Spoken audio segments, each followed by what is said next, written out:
Chaque jour, Charles et Carole vous présentent la leçon de l'école du sabbat.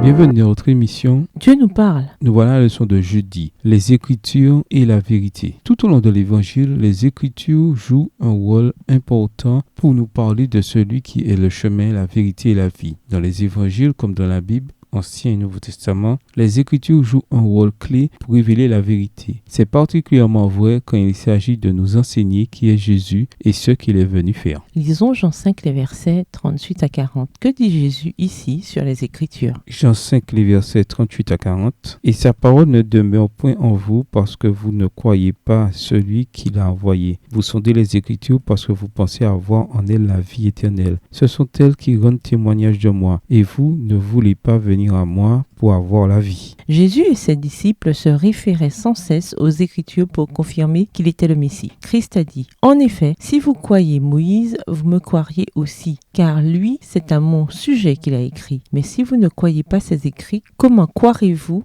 mes paroles ?» Jean 5, les versets 46 et 47. Lisons Luc 24, verset 27. Pourquoi est-il important que Jésus se soit d'abord référé aux Écritures pour révéler le sens de son ministère? Luc 24, le verset 27. « Et commençant par Moïse et par tous les prophètes, il leur expliqua dans toutes les Écritures ce qui le concernait. » Ailleurs, tout en citant le livre de l'Exode, Christ dit: « N'avez-vous pas lu ce qui vous a été dit par Dieu ?» Matthieu 22, verset 31. Zacharie parle des promesses de Dieu en disant que ce dernier a parlé par la bouche de ses saints prophètes d'autrefois. Luc 1, verset 70. Dans son sermon au jour de la Pentecôte, Pierre déclara: « Il fallait que soit accomplie l'écriture dans laquelle l'Esprit Saint, par la bouche de David, a parlé. » Acte 1, verset 16. La Bible n'est pas un manuel de science. Elle n'explique pas comment diviser un atome ou réaliser une opération du cerveau. Mais elle fait quelque chose de plus important encore. Elle donne le sens de notre univers. Elle est la clé qui ouvre la porte, la lumière qui permet de voir. Sans elle, nous serions dans l'ignorance concernant l'existence de Dieu, son rôle dans l'univers, notre propre origine, le sens de la vie et l'avenir. Quelle vérité biblique la science ne pourra-t-elle jamais nous enseigner, même en théorie? Au revoir. Et à demain si Dieu veut.